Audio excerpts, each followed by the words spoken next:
And right now we're going to perform for you the poems that the kids have spent time learning. And this will be our first. Rain Sizes by John C. Rain comes in various sizes. Some rain is as small as mist. It trickles down your face with surprises and tingles as if you have been kissed. Some rain is the size of a sprinkle and doesn't put out on the sun. And you can see the drops sparkle and twinkle, and the rainbow comes out when it's done. Some rain is as big as a nickel. It comes down with a crash and it hits. It comes too heavy to tickle. It is more like a splash than a kiss. But when it's raining just the right size and you're wrapped in your raincoat, then it is more fun out of doors. But run in before you get trapped in the big rain which rattles and goes. Pecking by Shel Silverstein. The saddest thing I ever did see was a woodpecker pecking on a plastic tree. He looked at me and, "Friend," said he, "things ain't as sweet as they used to be." The next is Bored by Shel Silverstein. I can't afford a skateboard. I can't afford an outboard. I can't afford a surfboard. All I can afford is a plain old board. Next one is Clouds by Shel Silverstein. I shot an arrow toward the sky. It hit a white cloud that was passing by. It fell dying to the shore. I don't shoot arrows anymore. And the next one is Channels by Shel Silverstein. Channel 1 is no fun. Channel 2 is just news. Channel 3 is hard to see. Channel 4 is a bore. Channel 5 is old jive. Channel 6 needs to be fixed. Channel 7 and 8, old movies not too great. Channel 9 is not right now. Doesn't work now. Channel 10 is off. My child, would you like to talk a while?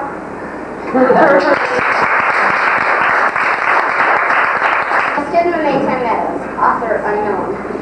I stood in the Maytime Meadows by roses circled round, where many a fragile blossom was bright upon the ground. And as though the roses called them, and their wild hearts understood, the little birds were singing in the shadows of the wood.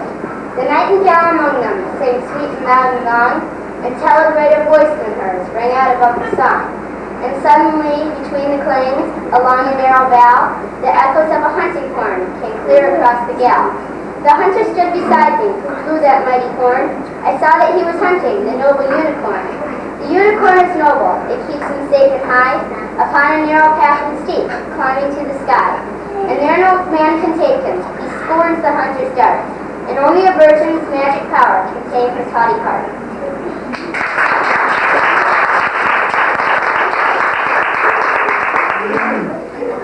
Next is Namil Cho. Smart by Shel Silverstein. My dad gave me $1 bill because I'm his smartest son. And I swapped it for 2 shiny quarters, and 2 is more than 1. Then I took the quarters and traded them for 3 dimes. I guess he don't know that 3 is more than 2.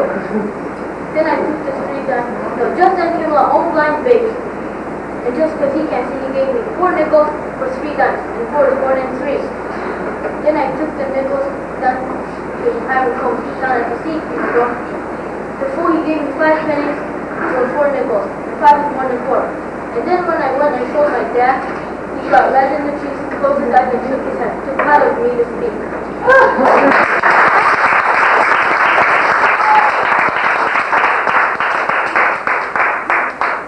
Hello, Rhodey.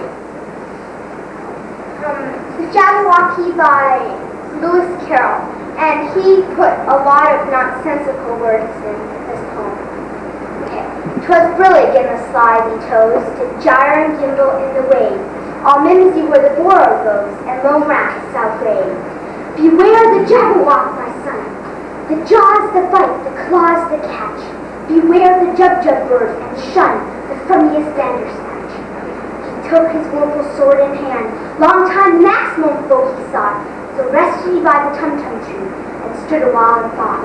And as an uppish thought he stood, the Jabberwock, with eyes of flame, came whistling through the tulgey wood, and burbled as it came. 1, 2, 1, 2, and through. The vorpal blade went snicker-snap and left it dead, and with its head went clumping back. Hast thou slain the Jabberwock? Come to my arms, my beamish boy. Fragiste, Kaloo-Kalay, as he chortled in his joy.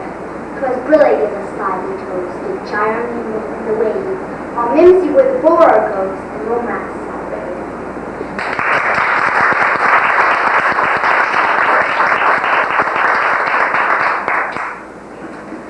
Sarah Brockmiller. The Highwayman by Alfred Norris. The wind was a torrent of darkness among the gusty trees.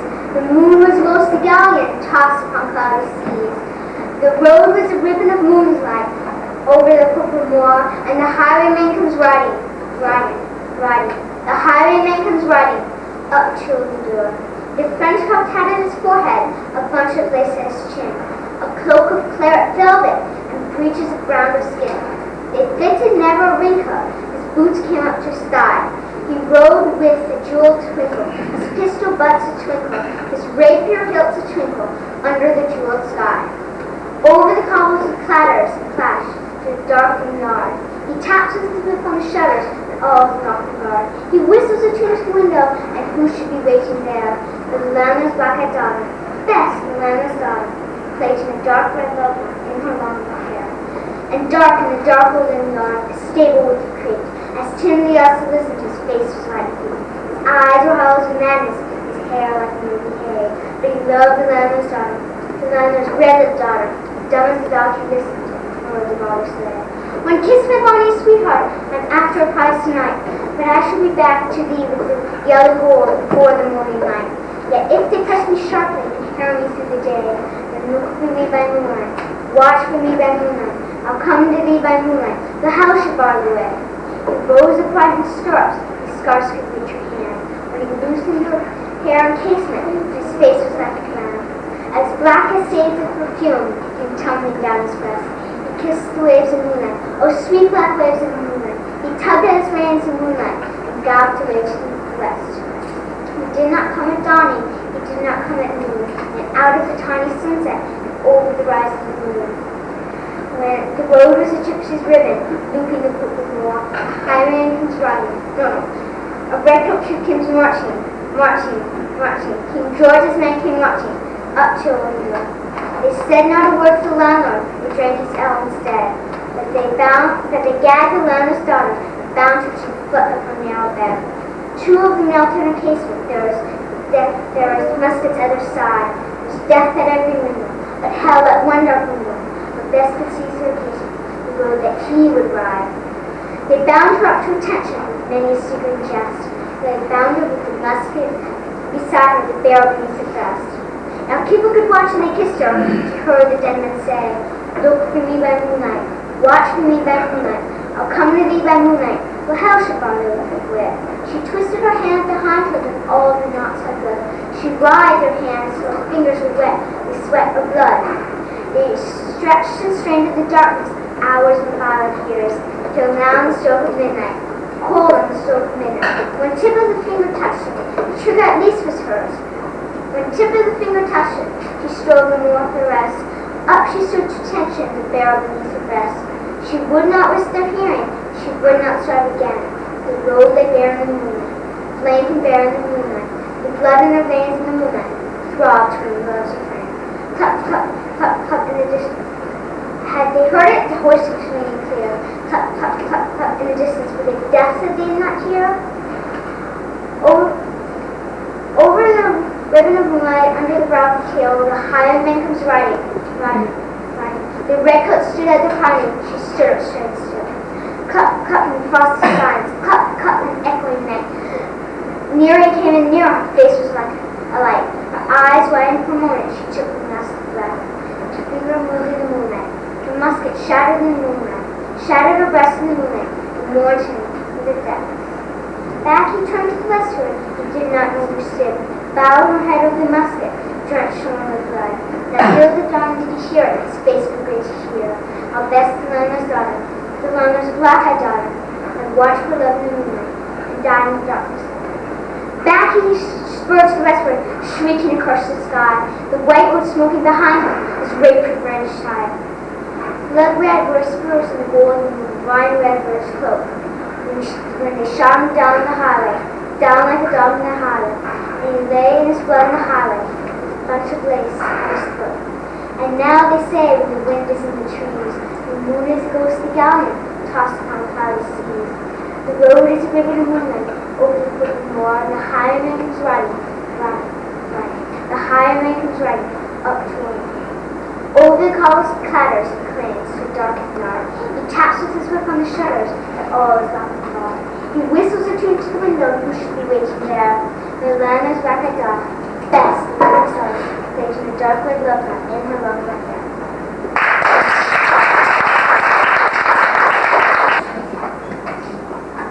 Okay.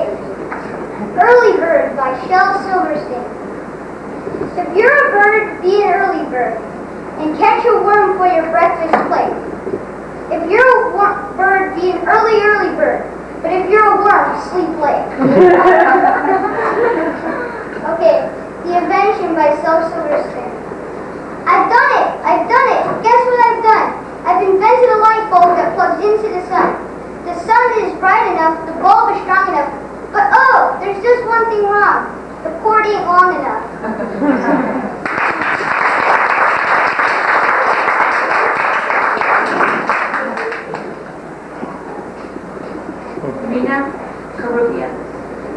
Baby Hair by Shel Silverstein. I thought I had baby hair until I shaved. Instead, I find that I have straight hair and a very baby hair. Homework Machine by Shel Silverstein. The homework machine, the homework machine. Most beautiful, perfect contraption that's ever been seen. Just put in your homework and drop in a dime. Snap on the switch, and in 10 seconds time, the homework comes out, quick and clean as can be. Here it is, 9 plus 4, and the answer is 3. 3? Oh neat, I guess it's not as perfect as I thought it would be.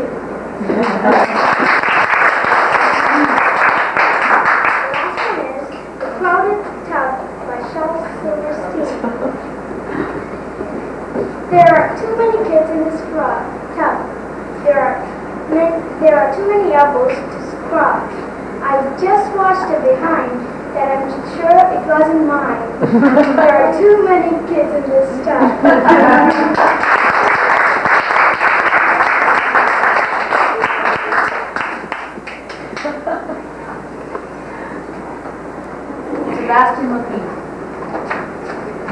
Beautiful Words by Mary O'Neill. Never let fact feel or die for one of a way to say. For English is a wonderful game and all of you can play. All that you do is match the word to the brightest star in your head so that they come out clear and true and handsomely groomed and fed. For many of the loveliest things have never yet been said. Words are the food and dress of slap. They gave it its body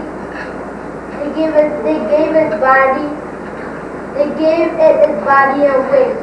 And everyone's standing today to hear some fresh and beautiful things. But only a word can free us back from its prison behind your eyes. Maybe your mind is holding out a marvelous new surprise.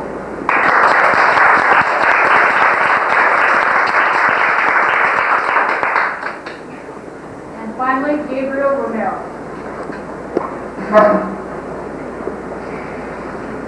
Magic Eraser by Shel Silverstein. She wouldn't believe me. This pencil has a magical eraser. She said I was a silly mule. She said I was a liar too. Then she dared me to prove that it was true. So what could I do? I erased her. Point of View by Shel Silverstein. Thanksgiving's dinners sad and thankless.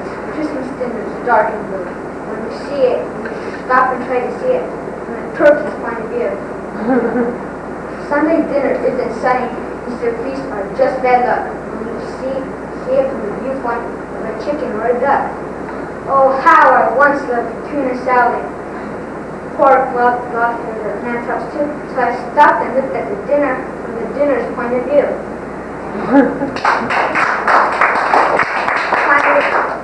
Planet of Mars by Charles Silverton. On the planet of Mars, they have clothes just like ours. They have the same shoes and the same laces. They have the same charms and the same graces. They have the same heads and the same faces, not in the very same places.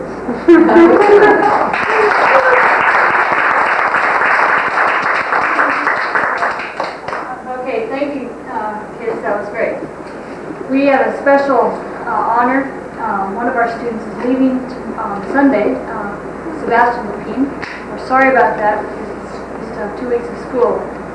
And finally, to honor all of our 10 students, I thought this would be a nice time to have a little open house and time to chat. And I consider it a great privilege that I was able to teach these children and your children, and I'm real thankful for the experience. That's all. We have guests. We have